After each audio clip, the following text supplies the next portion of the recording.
दरअसल लोग मुझसे शिकायत करते हैं मुख्यमंत्री जी कि आप एक तरफा क्यों बोलते हैं, बैलेंस किया करो।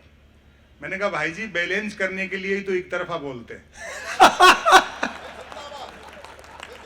अच्छी बात है, अच्छी बात है। सरकार किसी भी हो, स्वस्थ प्रजातंत्र में विपक्ष मजबूत रहना चाहिए, और जब चुना हुआ विपक्ष कमजोर हो तो ये जिम्मेदारी कवियों की, शायरों की, बुद्धिजीवी और पत्रकारों की हो जाती है। बहुत अच्छे, क्या बात है। हम उसी दायित्व का निर्वहन कर रहे हैं।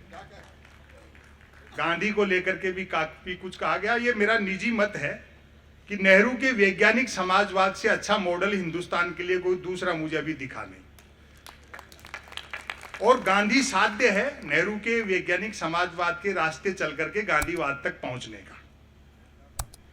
अब गांधी को लेकर के भी तमाम तरह की बातें हैं, लेकिन जीवन में सहज रहना चाहिए।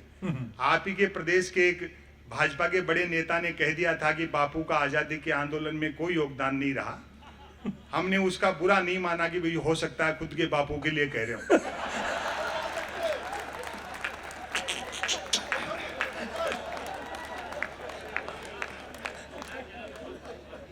दरअसल चरखे के साथ फोटो खिंचवाने से कोई महात्मा गांधी नहीं हो जाता है, कस्तूरबा को भी साथ रखना पड़ता है।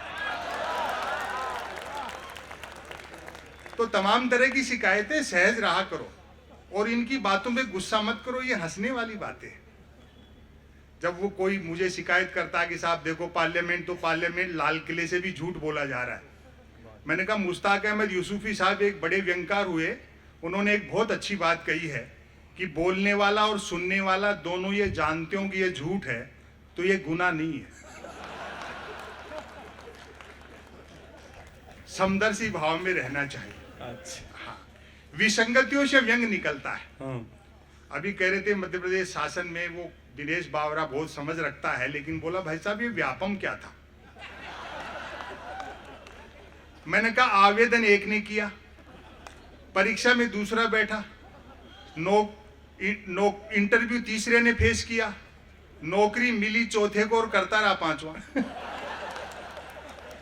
पेंशन छठे की हुई, वेतन उठाया सातवें ने, और अब आपकी तालियां उठेंगी जबकि सातवें की डेथ तभी हो गई थी जब पहले ने अप्लाई किया था।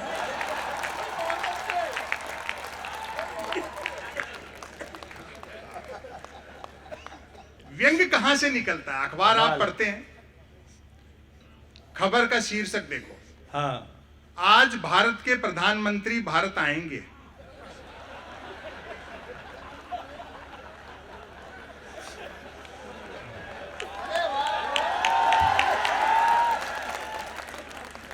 मैंने कहा भैया खबर बड़ी है, सेलिब्रेट करना चाहिए। अच्छा, एक 8-9 साल के बच्चे को मैंने 10 रुपए दिए। मैंने कहा बेटा सामने आइसक्रीम के ठेले वाला है, 5-5 रुपए की 2 कुल्फी ले आना, एक तू खाना एक मैं खाता हूँ, आज भारत के प्रधानमंत्री भारत आएंगे।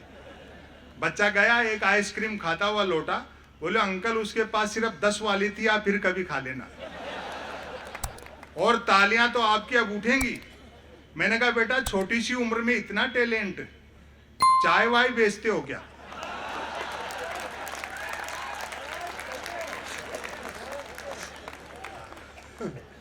देखो दुनिया मोहब्बत से चलती है। हाँ, जंगल में जब आग लगती है तो न तो वो बरगद बचते हैं जो हवा को आंधी में बदलते हैं, और न वो बांस बचते हैं जो आपसी रगड़ से चिंगारी पैदा। क्या बात है, वाह, बहुत अच्छे सुनते। हाँ, सब चीजें आती जाती रहेंगी। मीडिया के लोग भी यहाँ हैं, काफी हैं, मैं माफी चाहता हूँ, हालांकि ये काम उनको करना चाहिए।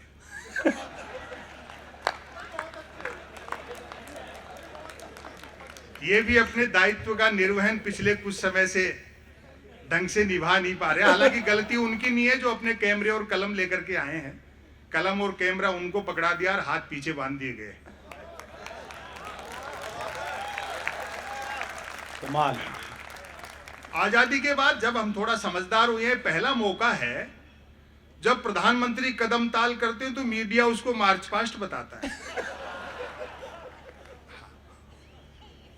ये मीडिया का बड़ा भाग दिखता दिए के साथ है, लेकिन है हवा के साथ। क्या अच्छा है, बहुत अच्छा है। और इनको जवाब देना पड़ेगा। इसी शहर के शायर थे ताज भोपाली, उनका एक शेर है हाँ, कि तुम्हारी बज़्म के बाहर भी एक दुनिया है मेरे हुजूर बड़ा जुर्म है बेखबरी। अखबार अपवाद भी होते हैं, कुछ अच्छा काम भी कर रहे हैं, आवाजें भी उठा रहे हैं, लेकिन 3 चीजों के लिए पढ़े जा रहे हैं: बिजली कटौती, उठावना और राशिफल।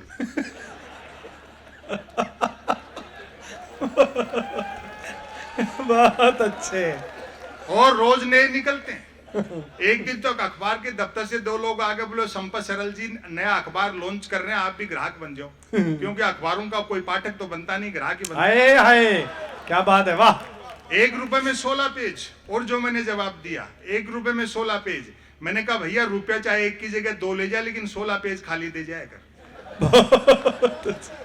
फिर मैंने रिसर्च की कि इतने अखबार बिकते कैसे। तो अचानक एक दिन एक अखबार के दफ्तर से फोन आया, बोलो संपत सरल जी आज आपका नाम हमारे अखबार में छपा। मैं बड़ा खुश हुआ, जी आपका अखबार कहाँ मिलता है? बोले हमारा अखबार कोई होकर नहीं बांटता है, जिस किसी का नाम छप जाता है दिन भर वही खरीद खरीद कर बांटता है।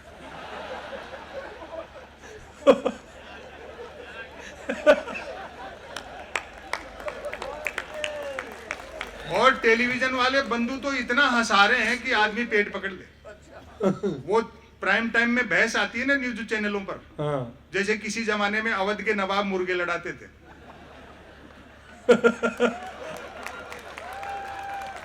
अमूमन 4 जन बहसी आते हैं, एक मुद्दे का समर्थक, दूसरा मुद्दे का विरोधी, तीसरा बुद्धिजीवी दोनों को हड़काने वाला, और चौथा एंकर तीनों को भड़काने वाला।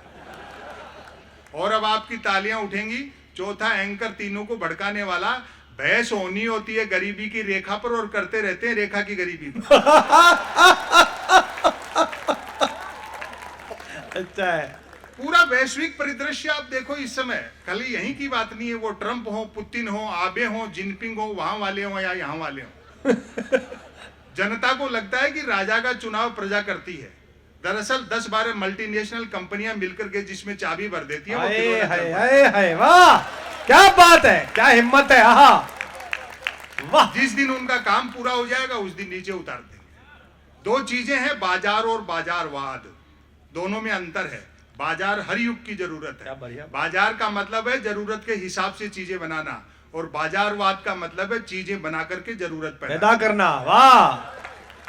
चालाक अर्थशास्त्रियों ने सारे समीकरण उलट पुलट कर दिए, चुंबक के गुण बाजार में भर दिए और मनुष्य को लोहा बना दिया। और टेक्नोलॉजी, हालांकि डिजिटल इंडिया होने से फायदा भी हुआ है, ऐसा नहीं है। आदमी न सिर्फ 1 करोड़ का लोन 59 मिनट में ले सकता है, बल्कि 59 करोड़ का लोन लेकर के 1 मिनट में भाग भी सकता है। तालियां कम बज रही है, बात तो बढ़िया कह दी। वाह संपत भाई वाह। कोई भी आदमी देखो कितना व्यापार मुक्त हो गया, कोई भी आदमी किसी भी समय किसी भी तरह का बिजनेस कर सकता है। अभी तो मैं पिछले दिनों दवा की दुकान पे गया, हालांकि तबीयत खराब नहीं थी, दरअसल एक्सपायरी डेट की दवाइयों पे डिस्काउंट चल रहा था। वहां जाने के बाद पता लगा कि आज धनतेरस है। दुकानदार मेरा मित्र था, वो भी मजाक पे उतर गया, बोले यार आज भी बीमार पड़ गए क्या? मैंने बात संभाली, मैंने कही ऐसा नहीं है, दरअसल 2 कारण है। एक तो आज धनतेरस है तो कुछ ना कुछ खरीदने का रिवाज है, और दूसरा आज के दिन पूरे बाजार में आप ही के यहाँ सबसे कम भीड़ थी। वो बोला ठीक कह रहे हो संपत जी, दूसरों की बिक्री देखकर मैं भी सोच रहा था एक दिन के लिए दवाई की दुकान के आगे थोड़े बर्तन लगा लेते तो 2 पैसे हम भी ठीक से कमा लेते। वो 10 दुकान छोड़ करके एक मेडिकल वाले हैं सिंह साहब, वो तो दीपावली पे पटाखे बेचते हैं। अच्छा। और अब व्यंग पर समर्थन करना, मैंने कहा सिंह साहब के पास पटाखे बेचने का लाइसेंस है क्या? बोलो लाइसेंस ही पटाखे बेचने का है, बिना लाइसेंस के तो दवाइयां बेच रहे। मैं जिंदाबाद। वाह, क्या बात है। अभी डॉक्टर कुमार विश्वास कह रहे थे कि मैं जिस कॉलेज में पढ़ाता था, आदरणीय कमलनाथ जी उसके चेयरमैन थे। इससे ये भी सिद्ध हुआ कि ये पढ़े लिखे।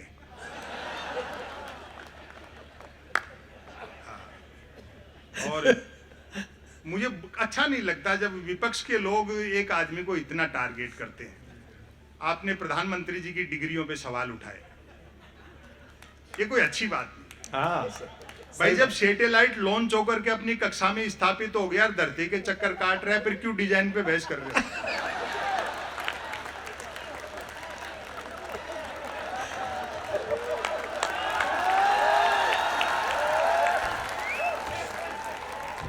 और वैसे भी डिग्री से अनुभव बड़ा होता है। कमाल है भाई। मैं ऐसे कई को जानता हूं जिन्होंने एजुकेशन लोन लेकर आईआईटी की थी, फिर उस लोन को चुकाने के लिए उनको आईटीआई करनी पड़ी।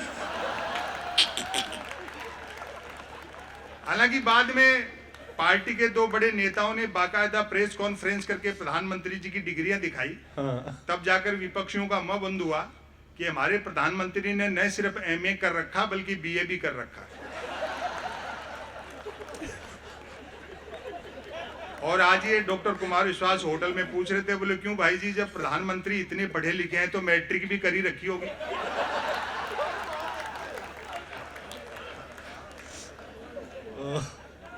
यही सब सटायर है। अभी महाराष्ट्र की भी चर्चा आई। दरअसल वो सेकंड की सुई जो है घड़ी की, वो मिनट वाली से आगे निकल रही थी।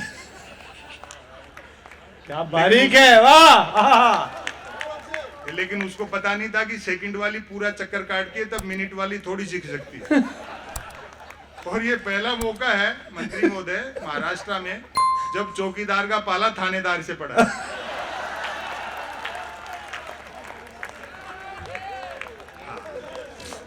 सत्ताएं आएंगी जाएंगी, मोहब्बत रहनी चाहिए, देश रहना चाहिए।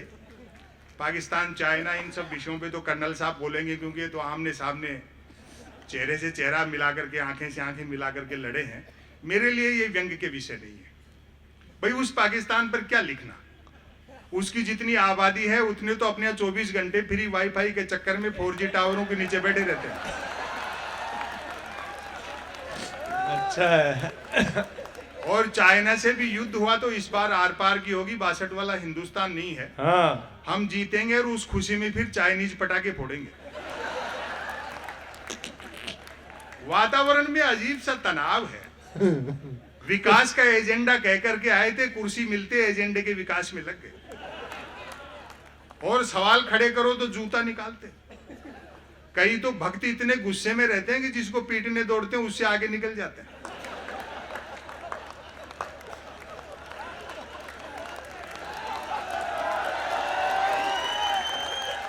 भक्त तो आप जानते हो ना, जिसके आंखें तो होती है लेकिन दृष्टि नहीं होती।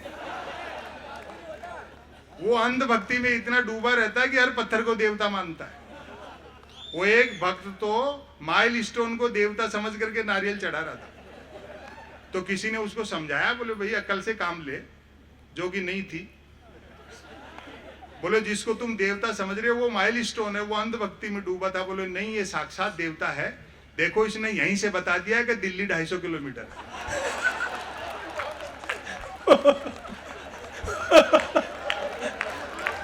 वाह, जिंदाबाद। क्या बात है। ये नौजवान दोस्त बैठे हैं, बुजुर्ग लोग बैठे हैं, अपने परिवार के और छोटे बच्चों को समझाओ कि ये सोशल मीडिया पे इस तरह का काम है, ये आपका समय, श्रम और बुद्धि को नष्ट कर रहा है। इससे कुछ हासिल नहीं होने जाने वाला है। दुनिया की कितनी भी एडवांस टेक्नोलॉजी हो, आप रोटी गूगल से डाउनलोड नहीं कर सकते। बहुत मुद्दों की बात करो, रोजगार की बात करो, सद्भाव की बात करो, महंगाई और भ्रष्टाचार पर बात करो। ये उन मुद्दों से ध्यान हटकाने के लिए इस तरह के शोशेबाजी की जाती है। अभी जैसे धारा 370 का मसला था, मुझसे भी लोगों ने पूछा, ये मेरे व्यक्तिगत मत बता रहा हूं। बोले जी 370 पर मैंने कहा मूल्यांकन समय करता है। आज हम इस पर कुछ नहीं कह पाएंगे। बैंड तो हमारी शादी में भी बहुत जोरदार बजा था।